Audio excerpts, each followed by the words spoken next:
ముఖ్యమంత్రి సారథ్యంలో ప్రజల ఆకాంక్షలు నెరవేరబోతున్నాయని, అమరావతి రాజధాని సుందరంగా తీర్చిదిద్దుతామని ఎమ్మెల్యే జీవి ఆంజనేయులు అన్నారు.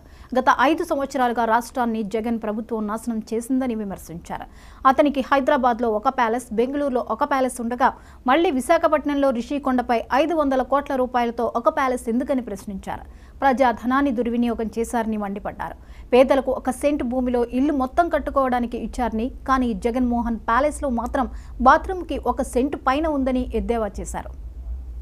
ఈ విధంగా ప్రజలు జగన్మోహన్ రెడ్డి ప్రభుత్వానికి సమాధి కట్టారు, ఒక గుణపాఠం చెప్పారు. ఇలాంటి పాలన ఇంకో 50 ఏళ్ళు, ఇంకో 100 ఏళ్ళైనా మాకొద్దు ఈ జగన్ పాలనని ప్రజలు రుచి చూపించారు. గెలిపించిన ప్రజలకి ధన్యవాదాలు తెలియజేస్తూ ఈరోజు పోలవరాన్ని విజిట్ చేసినటువంటి చంద్రబాబు గారు పోలవరాన్ని పూర్తి చేయబోతున్నందుకు, అమరావతి రాజధానిని శరవేగంతో పూర్తి చేయబోతున్న చంద్రబాబు గారికి హృదయపూర్వక అభినందనలు తెలియజేస్తూ, నాకు ఇక్కడ 5వసారి మా కుటుంబం నుండి పోటీ చేసే అవకాశం నాకు కల్పించినందుకు, అలాగే ఈరోజు నేను 3వసారి ఎమ్మెల్యేగా వినుకొండలో గెలవటానికి మరి చంద్రబాబు గారి ఆశీస్సులు, ఎన్డీఏ యొక్క సపోర్ట్ వలన, నేను ప్రజల యొక్క ఆశీస్సుల వలన నేను 3వసారి ఎమ్మెల్యేగా గెలిచినందుకు నాకు చాలా ఆనందంగా ఉంది. మరింత బాధ్యత పెరిగింది నా మీద.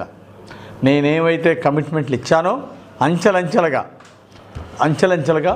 రాష్ట్ర ప్రభుత్వం నుండి నిధులు తీసుకొచ్చి ఖచ్చితంగా అనుకున్న ప్రణాళికని ఈ 5 సంవత్సరాల్లో ఒకదాని తర్వాత ఒకటి మొత్తం ఇచ్చిన కమిట్మెంట్లన్నీ ప్రజలకు ఇచ్చిన మాట నిలబెట్టుకుంటా. ఇంటికి జగన్మోహన్ రెడ్డి గారి ప్యాలెస్కి, తాడేపల్లి ప్యాలెస్కి ప్రభుత్వం డబ్బులు ఖర్చు పెట్టుకున్నాడు. ఫర్నిచరు ఆ హౌస్లో కట్టడాలకి ఇష్టారాజ్యంగా ఎడాపడంగా ప్రజాధనాన్ని, ప్రజల సొమ్ముని దుర్వినియోగం చేశాడు జగన్మోహన్ రెడ్డి. ఆ రోజు మరి కోడెల శివప్రసాద్ గారు మా దగ్గర ఇట్లా ఫర్నిచర్ ఉంది, ఇది తీసుకెళ్ళండి అని ప్రభుత్వానికి లెటర్ రాశాడు.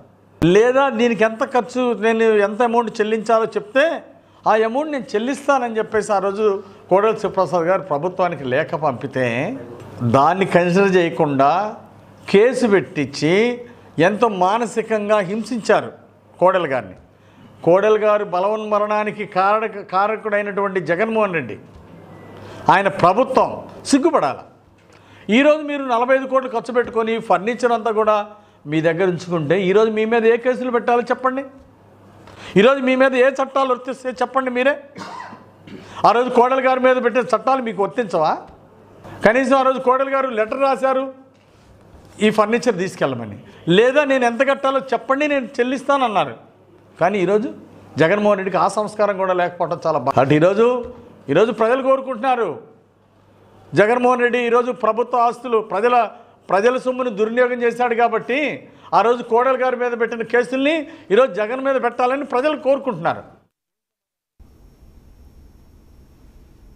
ఇవి ఇప్పటివరకు అప్డేట్స్. మరిన్ని అప్డేట్స్తో మళ్ళీ కలుద్దాం. Keep watching 99 TV.